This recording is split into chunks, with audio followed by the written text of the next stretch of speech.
En personnage BD comme dans la vie, Khaled Ziadeh aime flâner au pied de la cathédrale d'Autun, ça me fait penser à Damas, dit le Syrien, héros d'un album retraçant l'intégration de réfugiés dans cette petite ville du Morvan.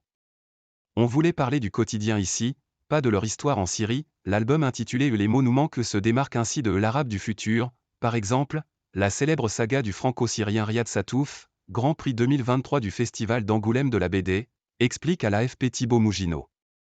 Je côtoyais ces familles.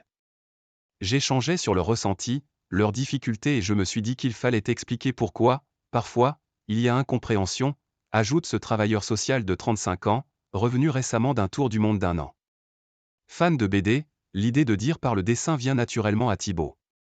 Et il se fait scénariste, racontant les histoires et anecdotes, cocasses ou tristes, générées par l'absence d'une langue commune.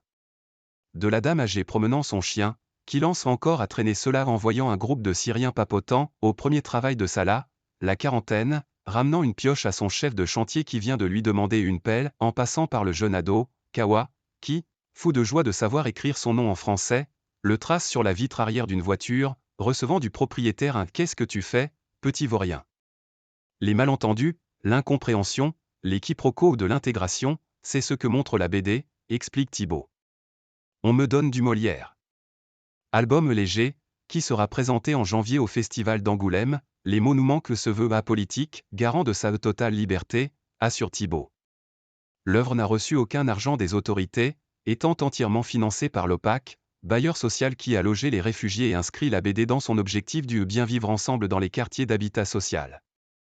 Résolument pro-intégration, Les mots nous manquent est édité par Tartamudo, maison fondée par José Jové, Français d'origine espagnole qui a été l'un des instigateurs du mouvement Black Blanc Beurre. Mais je n'ai pas voulu tomber dans une approche manichéenne, explique Yasmine Azing, l'illustrateur de la BD. Oui, le racisme existe mais je refuse la position victimaire qui peut servir d'excuse à 6 réfugiés, explique Yas, arrivé à Autun à 10 ans, en 1993, après avoir fui le Sri Lanka avec sa famille. Aujourd'hui, Yas est professeur d'art plastique, il a la nationalité française, après avoir refusé de garder celle de son pays d'origine.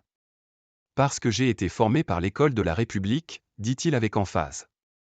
Cette intégration réussie, c'est ce que veut montrer la BD, à l'image de celle de Khaled Ziadeh.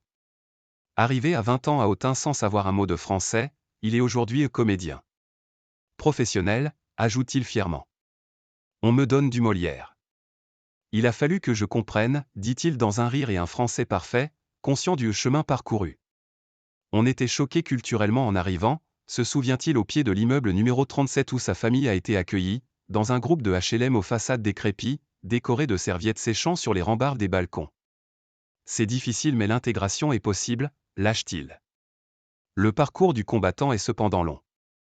Khaled attend depuis 1 an les papiers qui permettraient à son épouse de le rejoindre. On s'est fiancés avant que je vienne en France mais, en 5 ans, je ne l'ai vu que 2 semaines.